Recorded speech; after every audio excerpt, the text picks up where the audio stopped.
तो मैं नीतीश कुमार फिर से आपका स्वागत करता हूँ। ठीक है दोस्तों हमारे लिए एक क्वेश्चन दिया हुआ है। क्वेश्चन क्या दिया हुआ है? When the flux phi decreases linearly with the time according phi t graph which of the following graph represent e t. मतलब दोस्तों टोटल इसमें क्या लिखा हुआ, पूरी रामायण लिखी हुई है, पर शॉर्ट में मैं आपको बता देता हूँ कि एक फ्लक्स और टाइम के बीच में ग्राफ दिया हुआ है। ठीक है, और उससे पूछा है कि अगर इस ग्राफ को हम वोल्टेज और टाइम के ग्राफ में रिप्रेजेंट कर रहे हैं तो वो कैसे रिप्रेजेंट होगा। इन चारों ऑप्शन में से कौन सा ऑप्शन सही होगा। ठीक है, in voltage and time graph terms. Okay, तो दोस्तों अपन जानते हैं कि क्या कहते हैं, जो अपना ई होता है मतलब इंड्यूस्ड ईएमएफ होता है, वो equal to number of turns into d five upon D t, मतलब फ्लक्स का डिफ्रेंशिएशन होता है। ठीक है, अब ये मत बोलना कि सर ने यहाँ पे माइनस नहीं लगाया। ठीक है, minus due to Lenz law के कारण आता है। ठीक है, और जबकि जो इंड्यूस्ड ईएमएफ का फॉर्मूला होता है ना, वो equal to N D five upon D T ही होता है।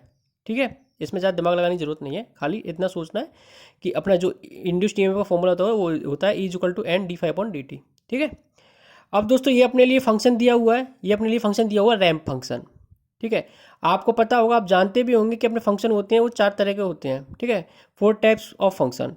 First is ramp function, second is step function, third is impulse function, fourth is parabolic function.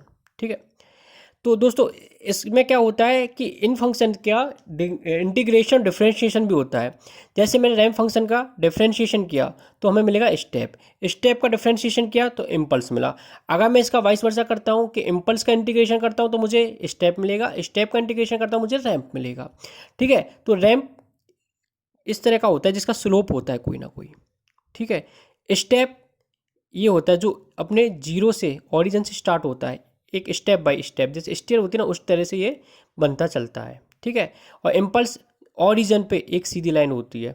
ठीक है, मैं आगे वाली वीडियो में आपको बता दूंगा कि इम्पल्स, स्टेप और क्या कहते हैं पैराबोलिक फंक्शन कौन कौन से होते हैं, उनका ग्राफ भी रिप्रेजेंटेशन कर दूंगा। ठीक है, अभी आप यहाँ पे समझिए।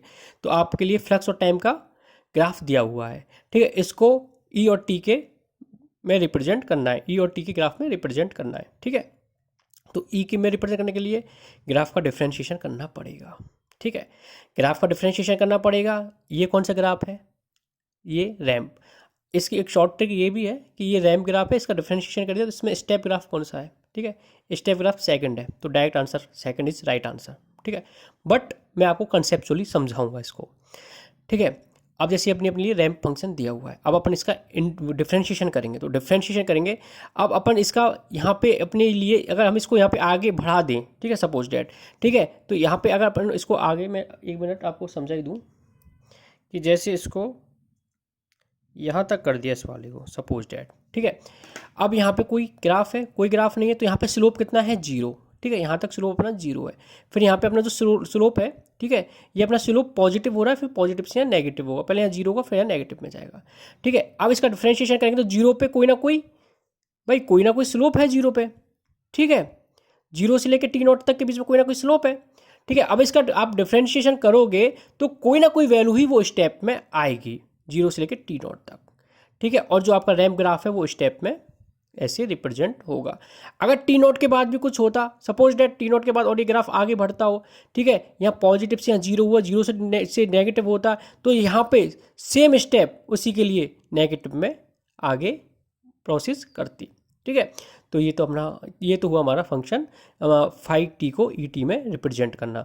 और आगे भी मैं आपको इस तरह के और ग्राफ के क्वेश्चन मैं आपको सॉल्व करवाऊंगा, क्योंकि इस तरह के क्वेश्चन, मोस्टली इस तरह के क्वेश्चन आजकल के ट्रेंड में जेई नीट में आ रहे हैं।